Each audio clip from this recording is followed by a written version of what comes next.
बॉम्बे में वाणी चल रही थी 18 मई 1967, दूसरे पेज की पहली लाइन। बात चल रही थी भारत में ही ब्लाइंड फेथ गाया जाता है।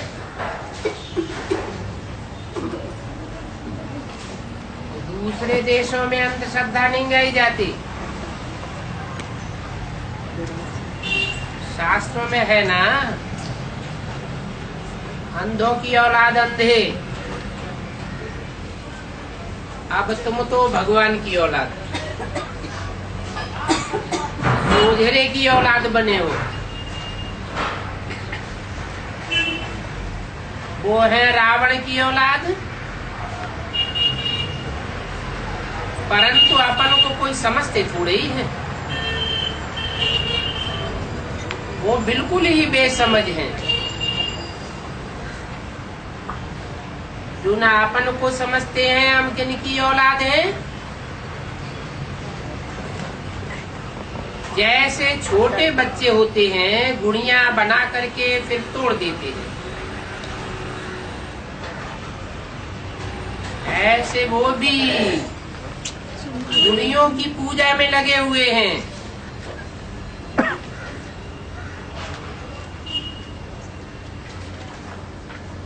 छोटे बच्चों से भी छोटे हो गए हैं, बिल्कुल बेसमझ। इसको कहा ही जाता है अंधश्रद्धा की पूजा।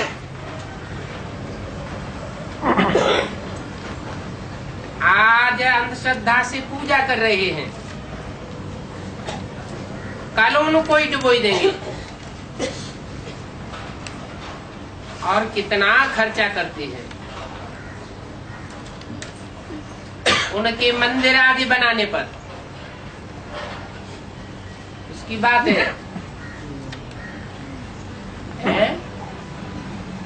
ये मंदिर आदि बनाने में, अंधश्रद्धा आदि खर्च करने में बाबा किसकी बात कर रहे होंगे?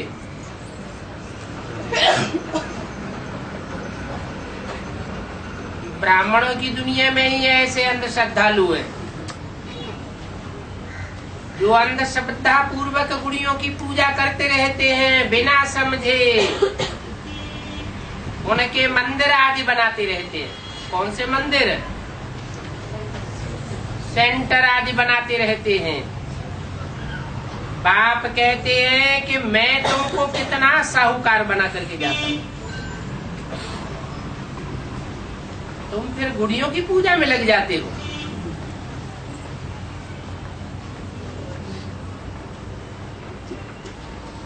तुम्हारे में से भी कोई तो बहुत अच्छा पद पाते हैं, कोई फिर पूरा न समझने के कारण कम पद पाए लेते हैं। भले वहां स्वर्ग में सुख तो सब प्रकार के होते हैं, परंतु पद तो नंबरवार होते हैं ना। Lakshmi Narayan the first, second, third, fourth नंबरवार ही तो बनेंगे ना। और उनके राज्याधिकारी भी नंबरवार बनेंगे। पुरुषार्थ करना चाहिए ऊंचे से ऊंचा पद लेने का। भविष्य 21 जन्मों के लिए तो ऊंचे पद पावेंगे। क्यों? तुम 21 जन्मों के लिए ऊंचे पद पावेंगे,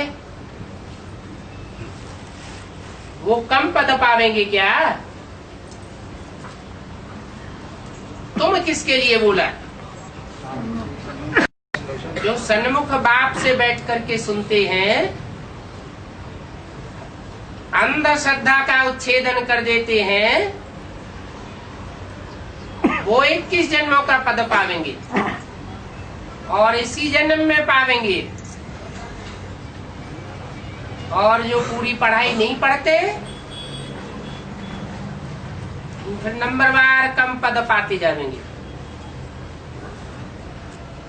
और वो फिर कल्प कल्पांतर के लिए पक्का हो जाएगा। जो नहीं पढ़ते हैं तो उसका नतीजा क्या निकलेगा,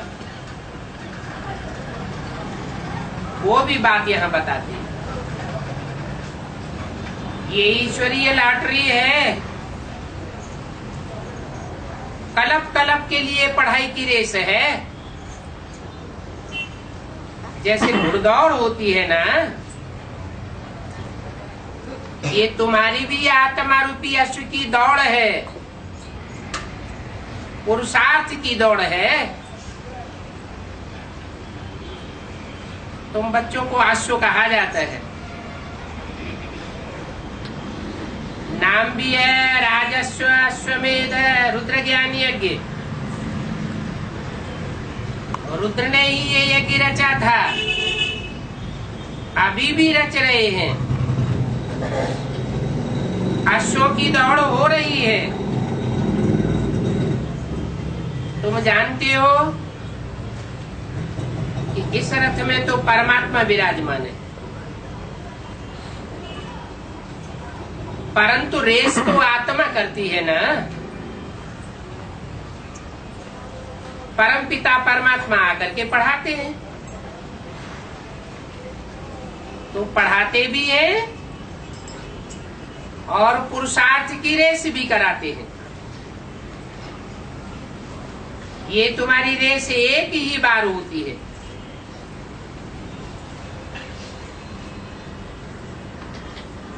वो घुड़दौड़ तो रोज रोज होती रहती है। रेस कोर्स बनाते हैं, रोज ही दौड़ चलती है। इस दौड़ में बाप तुमको एक ही मंत्र देते हैं, मन मना भव। बाप को याद करते रहो तो तुम्हारे विकर्म विनाश हो जाएंगे।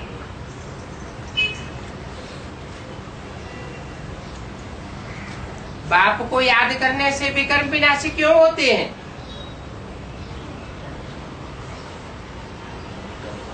औरों को याद करने से विकर्म क्यों बन जाते हैं?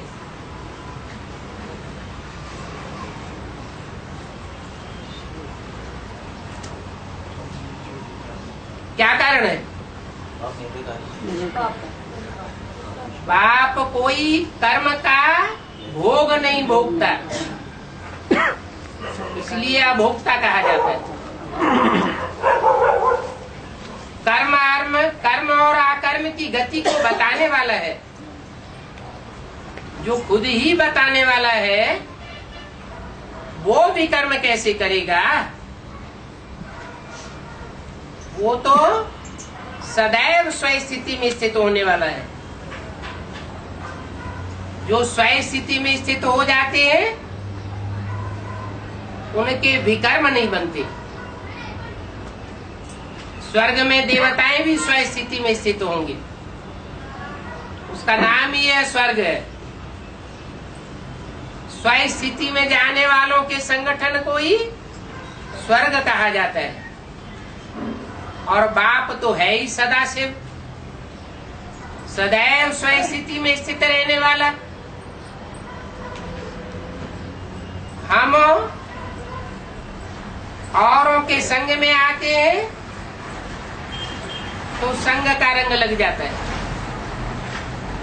पाप कर्म बन जाता है। उसका कोई पाप कर्म नहीं बनता। संग के रंग में आते हुए भी पाप कर्म नहीं बनता, इसलिए वो सदा विदेही है।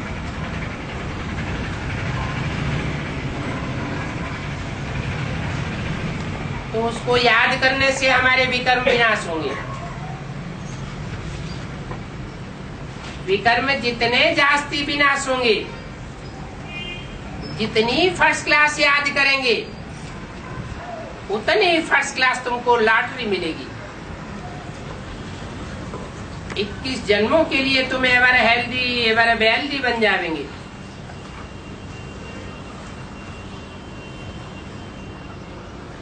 सजा खाने वाले का पति भ्रष्ट हो जाता है।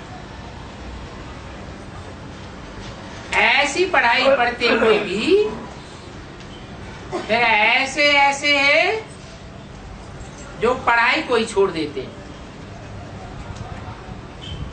ऊंच पद पाते पाते गड्ढे में चले जाते हैं, ध्यान ही नहीं देते।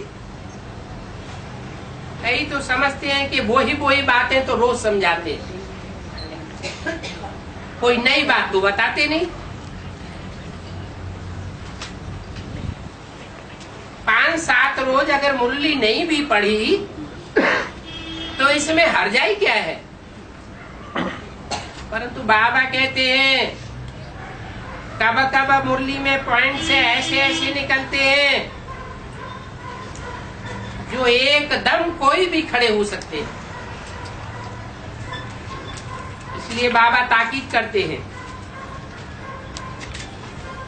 कि जो अच्छे अच्छे बच्चे हैं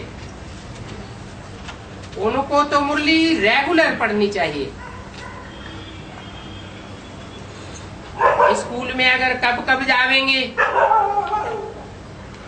तो बाप और टीचर क्या समझेंगे, कहेंगे ये तो मूर्ख बच्चा है जो पढ़ता नहीं है, इसकी तकदीर में नहीं है। बाप तो आए हैं तदबीर करवाते हैं, बाप आकर बच्चों को शिक्षा देते हैं, युक्ति रचते हैं, समझाते रहते हैं कि जो भी कोई आवे तो उनको बाप का परिचय देते रहो। यहाँ पर भक्ति की, पूजा की और कोई टंट घंटा आदि की बात नहीं है। यहाँ अंधश्रद्धा की बात ही नहीं, यहाँ तो सीधी बात समझाई जाती है। जैसे कोई याद करेंगे वैसे ही बन जाएंगे।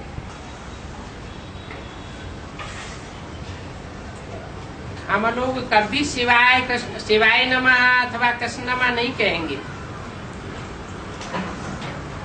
कभी मंदिर में नहीं जावेंगे, घंटा आदि नहीं बजावेंगे, अभी नहीं बजाते हैं, आगे तो सब कुछ करते थे। अभी हमारी भक्ति पूरी हो गई। बाप ने कहा है कि अभी मैं तुमको भक्ति का फल देने आया हूँ। भक्ति का फल क्या है? भक्ति का फल ज्ञान है। भक्ति पूरी होती है तो भगवान मिलता है, भगवान से ज्ञान मिलता है। अभी तुम्हारी बुद्धि में बैठा है। भक्ति से हमारी दुर्गति हुई है। दुर्गति का ग्रहण जब पूरा होता है तो भगवान आकर के सदगति करते हैं। ज्ञान से होती है सदगति और अज्ञान से होती है दुर्गति। अज्ञान कहाँ से आता है? अज्ञान अनेकों की मत से आता है। 10 मत देने वाले रावण से आता है अज्ञान और एक बाप से आता है ज्ञान। काहे का ज्ञान? रचयिता और रचना का ज्ञान। इस भक्ति से ही भारत ने दुर्गति को पाया है। पुकारते हैं कि हे बाबा हम पतित बन गए हैं, आप पावन बनाने आओ। जयंती भी भारत में मनाते हैं। बाप कहते हैं कि अब तो मैं यहाँ बैठा हुआ हूँ। कब बैठा हुआ हूँ? संगम युग में बैठा हुआ हूँ। बाप कहते हैं मैं बैठा हुआ हूँ। तथाकथित ब्राह्मण क्या कहते हैं? है? बैठा हुआ था।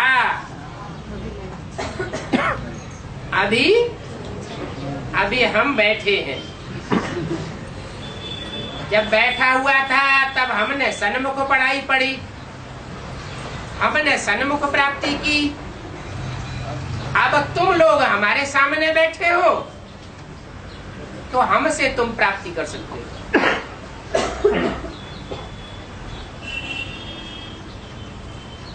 बाप कहते हैं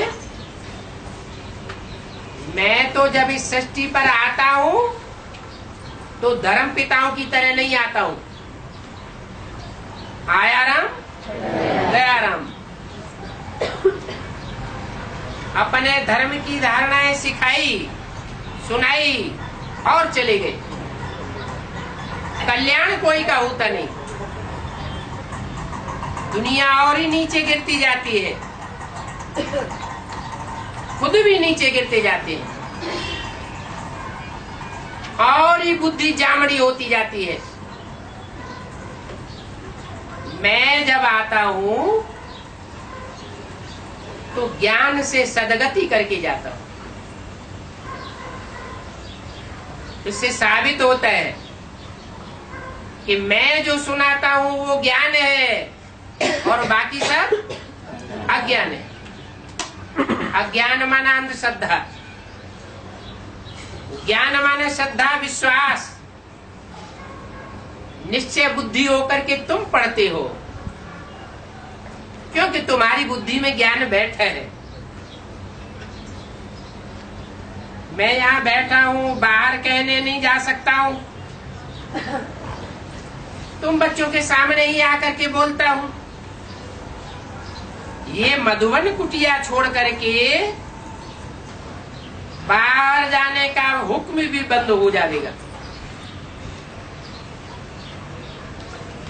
अभी भी बाहर जाने का हुक्म नहीं है। बाहर की दुनिया में जाकर मैं सभाओं आदि में नहीं बोल सकता। जिनको लेना होगा वो यहाँ ही आ जाएंगे। कहाँ? आपके घर में, मधुबन में आ जाएंगे। कोई प्रश्न करेंगे? क्या गीता पाठशालाओं में नहीं जाते हैं क्या? वहां मधुबन तो नहीं है, तो क्या जवाब देंगे? हैं? गीतापति भगवान गीता पाठशाला में जाते। हाँ, गीता पाठशालाओं में जावेंगे। जिसकी यादगार गीता मंदिर बने हुए हैं।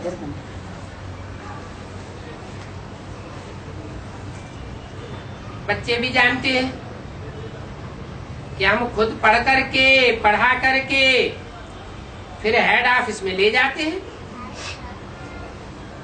ये भी बात ठीक है। बाबा कहते हैं कि दरवाजे से बाहर भी मत निकलो।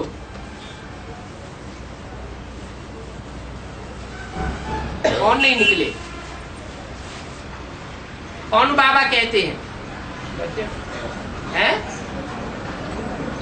किसको कहते हैं? क्योंकि कामेश और क्रोधेश बहुत हैं। वो समझते हैं कि इनको सिखाने वाले को तो गोली मार देवे, तो दरवाजे से बाहर भी न निकलने का डायरेक्शन देते। ऐसे बहुत हैं जो ऐसे ऐसे ख्यालात चलाते रहते। शूट करने में कोई देरी थोड़ी लगती है। बापू गांधी को भी शूट कर दिया। उनके तो कितने फॉलोअर्स थे, कितने थे? हैं? कितने थे जिन्होंने उनको फॉलो किया उस समय? 40 करोड़।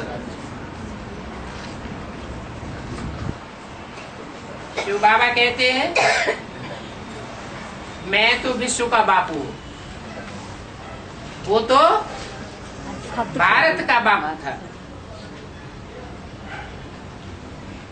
परंतु मुझे तो सूट नहीं कर सकेंगे, फिर किसको करेंगे? किसके तन से बोला? ब्रह्मा के तन से बोला, मुझे तो सूट नहीं कर सकेंगे, तुमको सूट कर सकते हैं। है? तुमको सूट कर देंगे, क्योंकि क्रोधी तो बहुत होते हैं ना। कहते थे इनको अगर कोई मार दिखावे तो हम 5,000 रुपया इनाम देंगे। किनको? है? दादा लेखराज ब्रह्मा को कोई मार दिखावे तो 5,000 रुपया इनाम देंगे। उस समय के 5,000, अभी तो महंगाई बहुत बढ़ गई। ऐसे बहुत होते हैं जो रिश्वत दे करके मरवाए देते हैं। बाप समझाते हैं ये है ही आसुरी संप्रदाय। शास्त्रों में इनके नाम गाए हुए हैं। क्या नाम गाए हुए हैं? कंसी, जरासिंधी, ये असुरों के नाम है।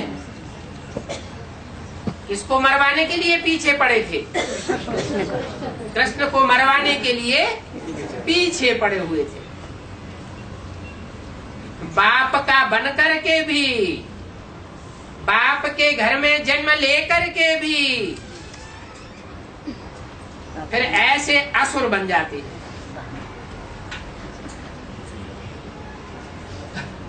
खून से लिख करके देते थे, फिर भी असुर बन जाते। और यहाँ कोर्ट स्टाम्प पर लिख करके देते हैं,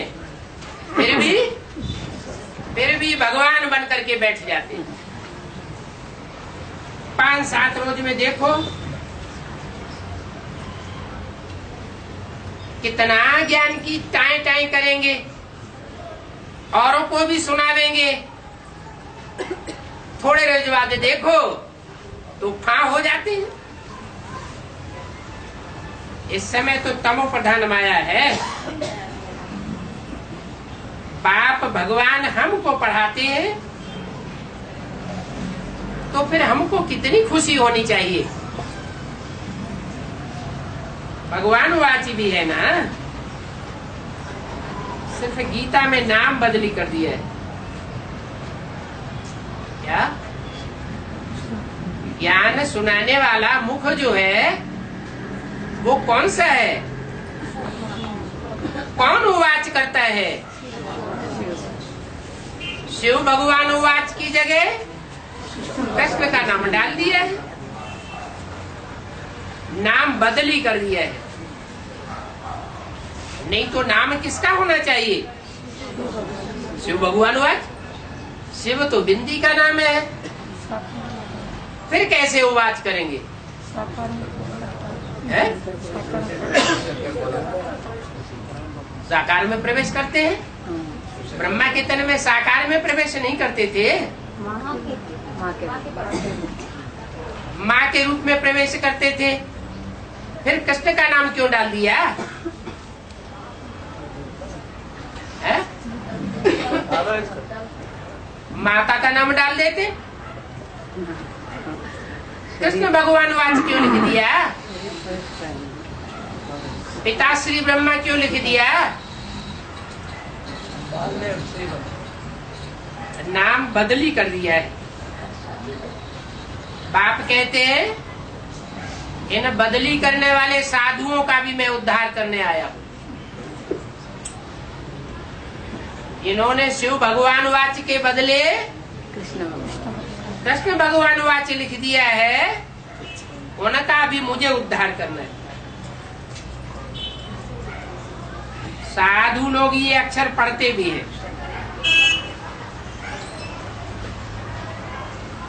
परंतु ये थोड़ा ही समझते हैं कि ये हमारे लिए है, हम ही पतित हैं। बाप को आकर के हमारा उद्धार करना है, उनकी बुद्धि में बैठता नहीं है। वो जरा भी अपन को पतित नहीं समझते। वो समझते हैं हमने तो घर घाट त्याग किया है, तो हम तो हैं ही पवित्र। बाप कहते हैं ये सब भक्ति सिखाने वाले हैं, इनमें कोई में भी ज्ञान नहीं है।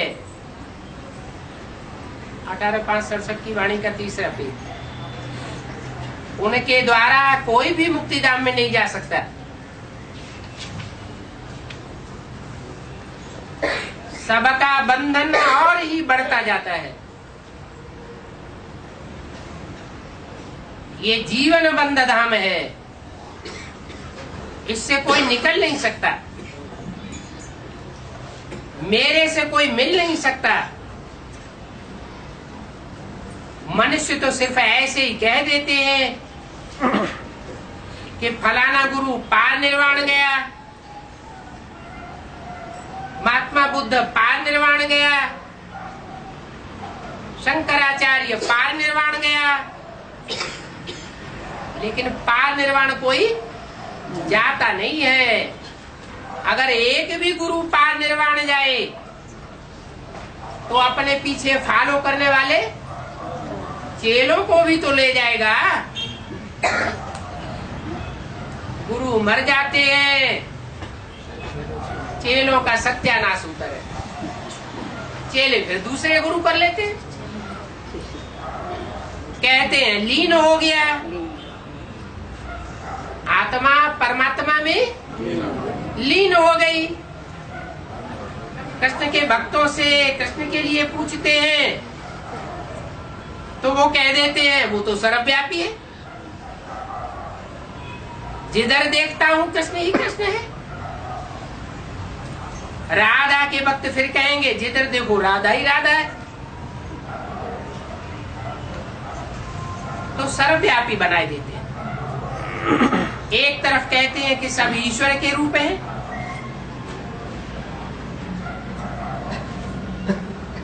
जो ईश्वर के रूप हैं वो साफ साकार है, फिर कह देते हैं वो निराकार है।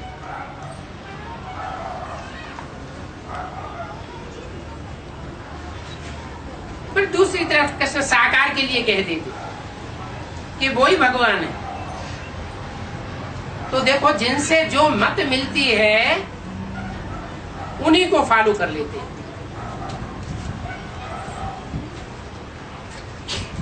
अब कोई कहते हैं मानव मत,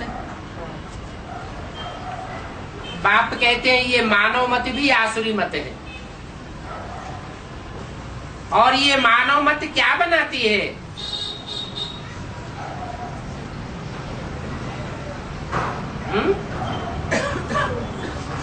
जो मनुष्य की मत है वो क्या बातें बनाती है? मानव मत काली का चित्र बनाया है, कितना भयानक रूप बनाया है। बस काली माँ कह करके एकदम मस्त हो जाते हैं, कोई की सुनते नहीं है। काली के बहुत भक्त होते हैं। कब? कलयुग के अंत में जब बहुत काला युग हो जाता है तो काली के भक्त ढेर के ढेर हो जाते हैं। बकरे की वहां बलि चढ़ती है,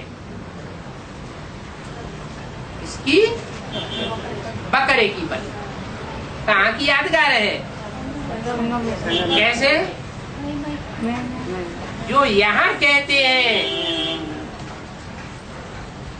कि मैं ही स्वर्ग का निर्माण करूंगा,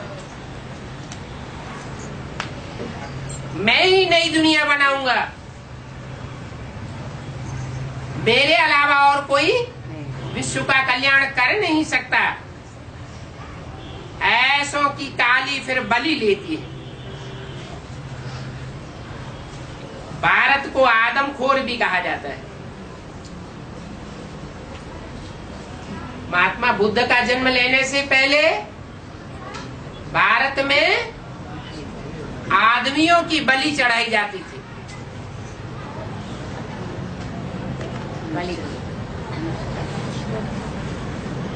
उसको भून के खाते थे, उसको महाप्रसाद कहा जाता था। क्रिश्चियन लोगों ने आकर के एकदम आदमखोरी बंद कर दी।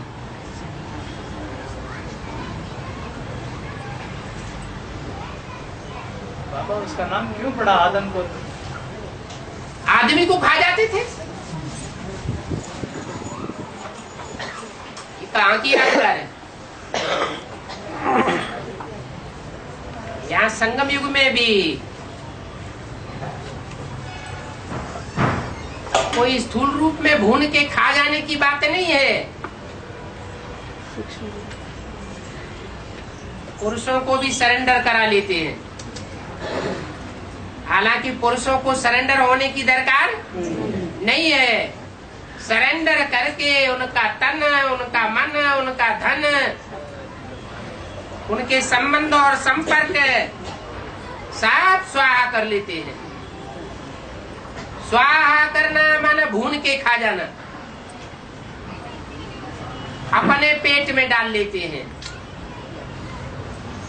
भगवान के नाम पर। वहां तो क्रिश्चियंस ने आकर के बंद कर दी। यहाँ फिर आदमखोरी कौन बंद करता है? भगवान बाप आते हैं तो कृष्ण बच्चे के द्वारा प्रत्यक्ष होते। कृष्ण बच्चा जब प्रत्यक्ष होता है तो ऐसी आदमखोरी को बंद करा देता है। देवियों की जो पूजा करते हैं वो पूजा में इतने मस्त हो जाते हैं, अपने बीवी बाल बच्चों को परवरिश करना भूल जाते हैं, सारा जीवन स्वाहा कर देते हैं।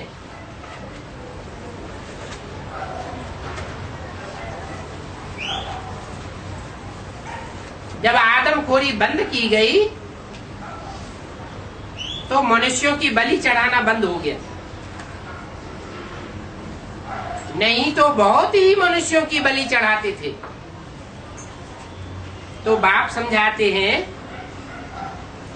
कि देखो कितने पद भ्रष्ट और कर्म भ्रष्ट बन गए। कन्याओं माताओं को सरेंडर करना वो तो वाजिब बात है। उन्हें तो कहीं न कहीं कोई न कोई ठिकाना लेना ही होता है। उनको शरण देने की कोई बात नहीं है। लेकिन पुरुषों को सरेंडर करने की क्या दरकार है? कहीं मुरली में बोला है, कहीं बताया है शास्त्रों में, कहीं गायन है, बैलपाल कन्हैया गाया हुआ है? नहीं, गोपाल। तो गोपाल कन्हैया गाया हुआ है वो भी तब जब समाज में कन्याओं माताओं की दुर्गति होती है, उनके ऊपर अत्याचार होते हैं। तो बाप समझाते हैं इतने कर्म भ्रष्ट धर्म भ्रष्ट बन जाते हैं तो मेरा जन्म मगध देश में होता है? सिंध देश में नहीं होता,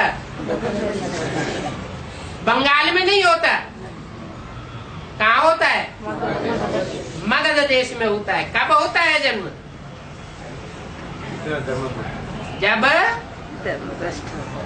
जब मनुष्य ऐसे धर्म भ्रष्ट कर्म भ्रष्ट बन जाते हैं कि मनुष्य की भी बलि चढ़ा करके उसको भून के खा जाते हैं, स्वाहा करके खा जाते हैं। मैं मगध देश में आता हूं जहां के मनुष्य मगरमच्छ के सदस्य होते।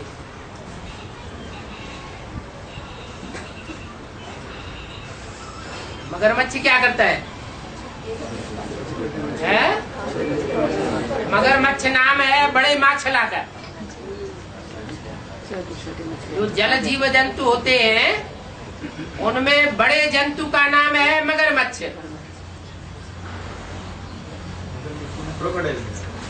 क्रोकोडाइल। जो छोटी छोटी मछलियों को खा जाता है, उसका मांस कोई नहीं खाता।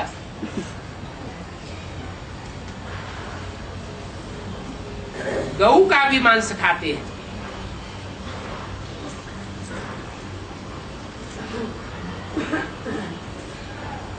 मुसलमान किसका मांस खाते हैं?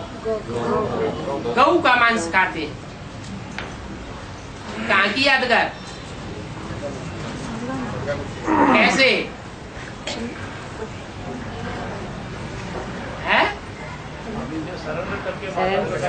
जो मुसलमान धर्म में कन्वर्ट होने वाली आत्माएं हैं, उनकी बुद्धि में ये नहीं आता ये ह्यूमन गऊ है,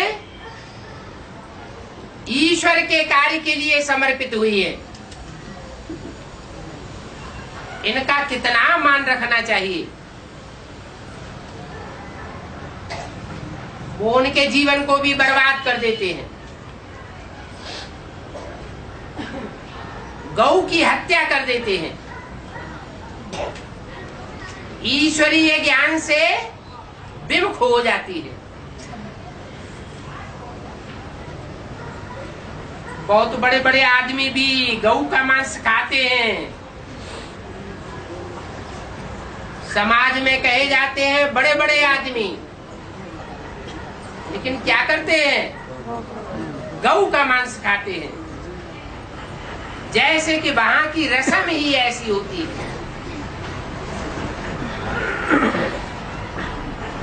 तो समझते हैं हमको यहाँ की रस्म ही ऐसी है इस दुनिया की, हमको इस पर चलना पड़े।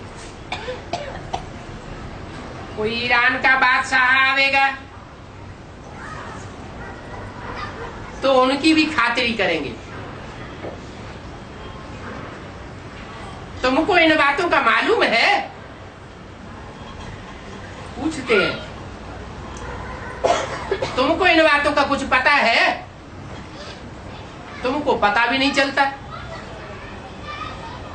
सारा का सारा ऊंट उबाल करके मिर्च मसाला डाल करके वो सारा उनके सामने खाने के लिए जाकर रख देते। ऐसी गंदी दुनिया है जो बात मत पूछो।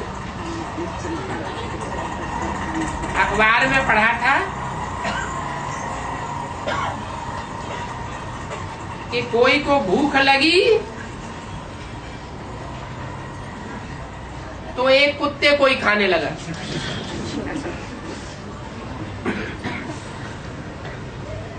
अब भूख लगी तो बेचारा क्या करेगा? जो आया सो खाया।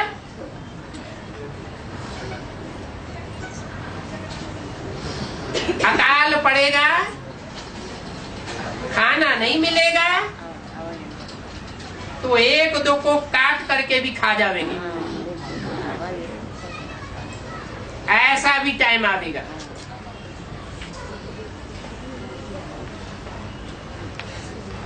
लड़ाई लड़ने वालों को और कुछ नहीं मिलता है तो अपने घोड़े को भी मार करके अपना पेट भर लेते।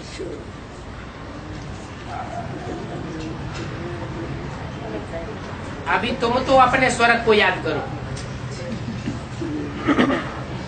तुमको बाप ऐसी मारा मारी सिखाने के लिए नहीं आए हैं। तुम पहले भी याद करो स्वर्गवासी थे और अभी 84 जन्मों के बाद नरकवासी बने हो। क्या कहा? क्या याद दिलाया? 84 जन्म पहले तुम स्वर्गवासी थे और अभी फिर स्वर्गवासी बने हो। ये क्यों नहीं कहा 83 जन्म और 82 जन्म पहले स्वर्गवासी थे? है? क्यों 84 जन्म ही क्यों कहा है? पूरा जो 84 जन्म, हाँ, जो पूरे 21 जन्म स्वर्ग भोगते हैं उन बच्चों से बात करते हैं। जो कम जन्म भोगते हैं उनसे बात नहीं करते। अभी तुम संगम पर हो, फिर स्वर्गवासी बनना है। एक ही घर में एक स्वर्गवासी बन जाता है और संबंधी फिर नरकवासी ही बनना पसंद करेंगे। बाप का भी नहीं मानते। बाप बच्चे को कहेगा पवित्र बनो, एकदम मना कर देगा, हम नहीं बनेंगे। बूढ़ा बाप होगा, बाप नौजवान नहीं होगा, बूढ़ा होगा और कहेगा कि पवित्र बनो तो फट कह देंगे। ऐसे अगर तुमने दोबारा कहा तो टांग तोड़ दूंगा।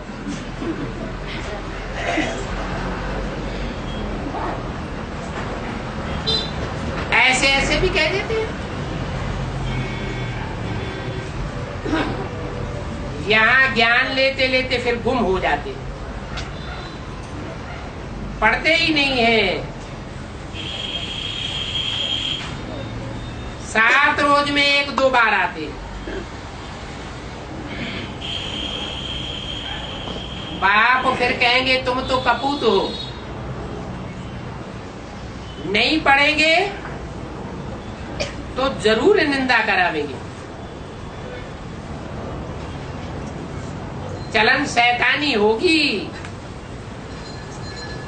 इसलिए रोज पढ़ाई नहीं पढ़ते हैं। नहीं पढ़ेंगे तो पथभ्रष्ट हो जाएंगे और ही अपना जास्ती नुकसान कर देंगे। पढ़ाई तो बहुत सहज है, सिर्फ अलफ और बे को याद करना,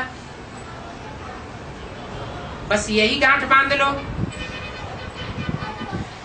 अच्छा, बे भी याद नहीं पड़ता है तो उसे भी छोड़ दो। बे का डिटेल याद नहीं आता है तो उसको भी छोड़ दो। क्या करो? सिर्फ अलफ को याद करो। पढ़ेंगे तो अच्छा पढ़ पाएंगे। याद में रहने वाले की बुद्धि में नॉलेज ऑटोमेटिकली आ जाती है। क्या? पढ़ाई न भी पढ़े, अगर अच्छी तरह याद में रहे तो अंत में रिजल्ट क्या होगा? ज्ञान अच्छी तरह ऑटोमेटिक बुद्धि में बैठ जाएगा। इसलिए बाप कहते हैं सिर्फ अल्लाह को याद करो। कहते हैं बाबा हम भूल जाते हैं। अरे बाप जो तुमको विष्णुपुरी का मालिक बनाते हैं उनको ही तुम भूल जाते हो। बेहद के बाप ने तुमको अडॉप्ट किया है विश्व का मालिक बनाने के लिए। सो तब बनेंगे जबकि उनकी श्रीमत पर चलेंगे। कोई तो 5-7 मास की समझ करके विलायत में जाते हैं तो वहां जाते ही खेल खलास हो जाता है, फट से संग का रंग लग जाता है। कोई तो फिर बहुत अच्छे नियमों पर भी चलते हैं, विलायत में जाने पर भी पक्के रहते हैं। बहाने करने वाले बहाने तो अनेक प्रकार के कर सकते हैं। विलायत में जाने वाले क्या बहाना करेंगे? क्या करें? वहां माहौल ही ऐसा है।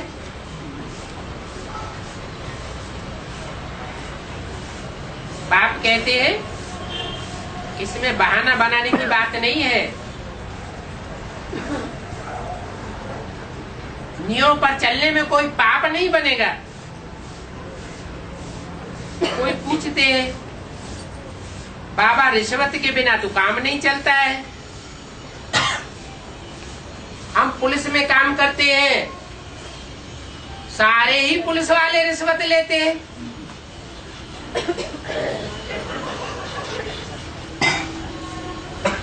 तो पूछते हैं ये पाप तो नहीं है? रिश्वत लेना कोई पाप तो नहीं है? बाप कहते हैं वो भी तुमको करना पड़ेगा। क्यों? क्योंकि सब धंधों में है नुकसान। अगर नहीं खावेंगे तो फिर तुम्हारी कमाई ही चट हो जाएगी।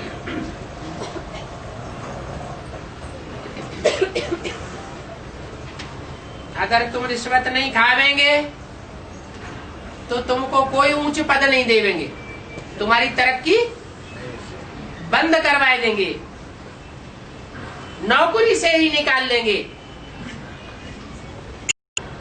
अभी हुआ, बाहर की दुनिया की बात नहीं है। ब्राह्मणों की दुनिया में ही दिल्ली में एक भाई बहुत सेवाधारी, फर्स्ट क्लास गीता पाठशाला चलती, हर महीने 2 महीने में एक पार्टी बाबा से जाकर बाबा के घर जाके भट्टी करके आती, उसको नौकरी से ही डिसमिस कराएगी, वो भी पुलिस की नौकरी।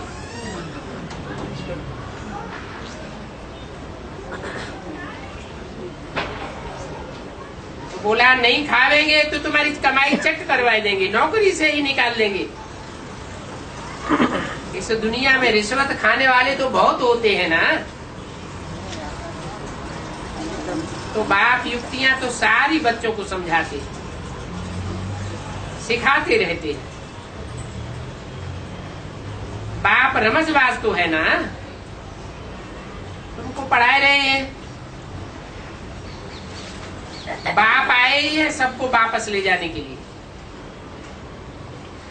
पहली बात ये समझाओ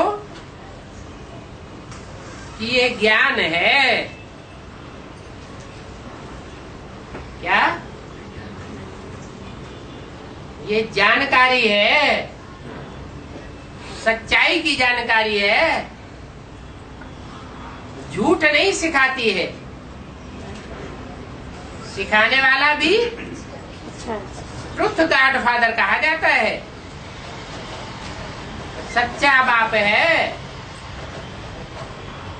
सच्चखंड की स्थापना करने वाला है, सच्ची बातें बना करके बता करके सच्चखंड की स्थापना करता है। ये कोई भक्ति नहीं है। हमको सुनाने वाला भी बाप है, कोई मनुष्य नहीं है। लिखा हुआ है गीता ज्ञानदाता शिव भगवान वाच। वो फिर कह देते हैं कि शिव परमात्मा और कृष्ण भगवान ये दोनों एक ही तो है। कौन कह देते?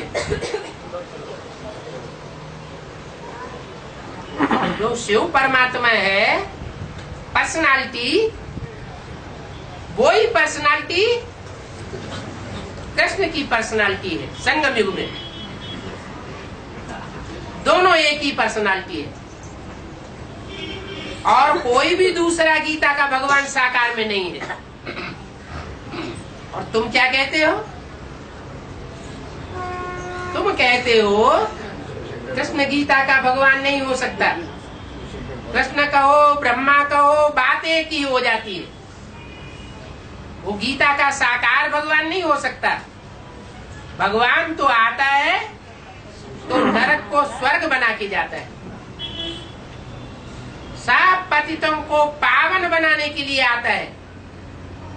पतितों को पावन बना करके पावन धाम में ले जाता है।